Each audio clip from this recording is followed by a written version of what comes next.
British politician Oswal Mosley ने समाचार पत्रों के चरित्र को उजागर करते हुए कहा था कि समाचार पत्रों को समाचार या पत्रकारिता द्वारा नहीं बनाया गया है।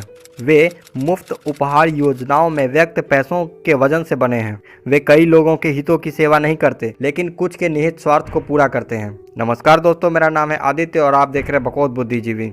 एक संस्था रिपोर्टर्स विदाउट बॉर्डर जो एनुअली एक report world press freedom index के नाम से जारी करती है। इस रिपोर्ट में दुनिया भर के 180 देशों को शामिल किया जाता है।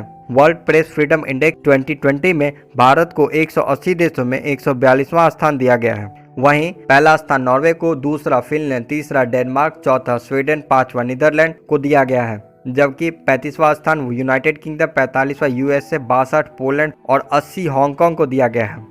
2019 के रिपोर्ट में भारत को 140 स्थान, वहीं 2018 के रिपोर्ट में 138वां स्थान दिया गया है। मैंने ये जानने की कोशिश की भारत को 142 स्थान 180 देशों की लिस्ट में दी गई है, तो कुछ एक्सप्लेन किया होगा कि उनका विश्लेषण भारत के प्रेस फ्रीडम के बारे में क्या कहता है। मुझे एक आर्टिकल मिला जिसका हेडिंग था Modi titans his grip on the media, यानी मोदी ने मीडिया पर अपनी पकड़ मजबूत की। आगे आर्टिकल में लिखा है कि निरंतर प्रेस के आजादी को कम किया जा रहा है। यह पुलिस के द्वारा, राजनीतिक दलों के कार्यकर्ता के द्वारा और भ्रष्ट नौकरशाहों के द्वारा किया जा रहा है। आगे कुछ इस तरह बताते हैं कि 2019 में नरेंद्र मोदी के इलेक्शन जीतने के बाद मीडिया हिंदू राष्ट्रवादी आइडिया को बढ़ावा दे रही है। अपने छोटे से आर्टिकल में ये संस्था कई बार हिंदुत्व के आइडिया को टारगेट करती है और कश्मीर में सुरक्षा कारणों से इंटरनेट बंद किए जाने को लेकर गवर्नमेंट को टारगेट करते हुए प्रेस फ्रीडम इंडेक्स में भारत के पोजीशन के कम होने का कारण बताती है।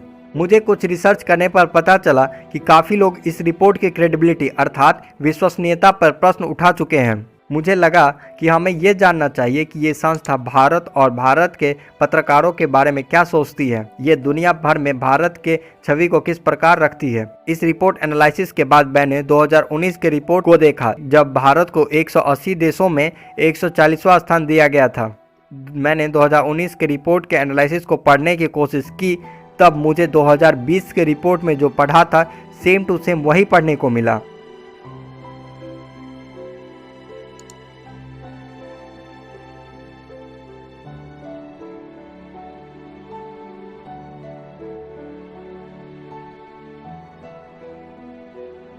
फिर मैंने 2018 के रिपोर्ट को देखा जिसमें भारत को 180 देशों की सूची में 138वां स्थान दिया गया था। जब उस रिपोर्ट के एनालिसिस को पढ़ने की कोशिश की, तब मुझे फिर से 2020 के एनालिसिस रिपोर्ट का एग्जैक्ट कॉपी मिला।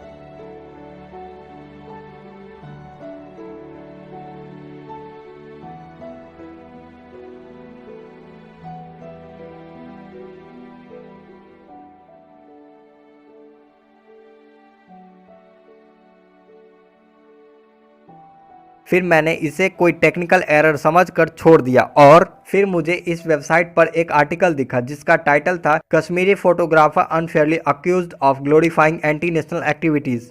आर्टिकल के पहले पैरा में लिखा है कि रिपोर्टर्स विदाउट बॉर्डर जम्मू और कश्मीर में मसर्रत जहरा के खिलाफ लाए गए भड़कीले आरोपों की तत्काल और बिना शर्त वापसी के लिए कहता है। मुझे यह पढ़कर इंडियन कोर्ट्स के ऑर्डर की एसेंस आने लगी।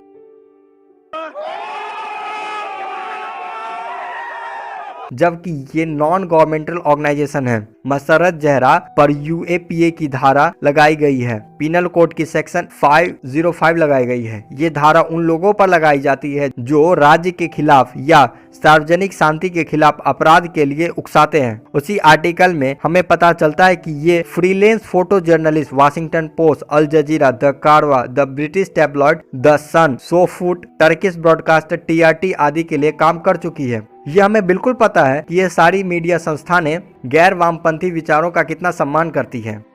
फिर हमें एक और आर्टिकल मिला जिसका टाइटल था Indian columnist arrested on Trump of Maoist charge. पिछले आर्टिकल की तरह इसके पहले पैरा में लिखा था कि रिपोर्टर्स विदाउट बॉर्डर ने गौतम नवलखा की तत्काल और बिना शर्त रिहाई के लिए आह्वान किया है, जो एक प्रसिद्ध स्तंभकार और मानवाधिकार रक्षक है। जिस व्यक्ति को ये संस्था मानवाधिकार रक्षक बता रही है उसे महाराष्ट्र पुलिस ने इसलिए अरेस्ट किया था क्योंकि ये वैचारिक रूप से प्रतिबंधित संगठन के साथ जुड़ा हुआ था।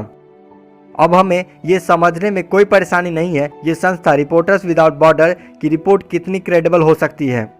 हमें इसका भी इंतजार रहेगा कि 2021 के रिपोर्ट में ये संस्था अर्नब गोस्वामी पर हुए कांग्रेसी हमले की क्या निंदा करती है। कि उनमें से एक ने बहुत बार मेरे गाड़ी की राइट हैंड साइड सामने की खिड़की को तोड़ने की कोशिश की और उसको बहुत मार रहे थे गाड़ी को, और एक गाली दे रहे थे और एक मार रहे थे। दोनों मारना शुरू किया कि शीशा टूटे, क्योंकि मेरे खिड़की जो थी बंद थी, इसलिए वो तोड़ नहीं था और थोड़ा और आगे मूव करने की कोशिश की ताकि उनको अवॉइड करते हुए मैं आगे जाऊं। तब उन्होंने अपने हाथ से या अपना कोई बैग वैग था वहां से कोई बॉटल निकाल के पूरे गाड़ी पे कोई लिक्विड उन्होंने फेंकना शुरू कर दिया। तो मुझे पता नहीं था कि क्या है, ये तेजाब है कि क्या है कि इंक है। और फिर जब वो सिक्योरिटी गार्ड्स मेरे आए तो उन्होंने बोला कि उनको पकड़ा है, उनको पुलिस स्टेशन ले जा रहे हैं क्वेश्चनिंग के लिए, और उन्होंने बोला कि वो यूथ कांग्रेस के हैं जिनको मुझे सबक सिखाने के लिए उनको भेजा गया था। तो फिर ये कांग्रेस के वर्कर्स को पुलिस स्टेशन ले। अगर सारी मीडिया संस्थानें बायस्ड होने लगी तो क्या न्यूज़पेपर और मैगजीन आदि का यही उपयोग रह जाएगा।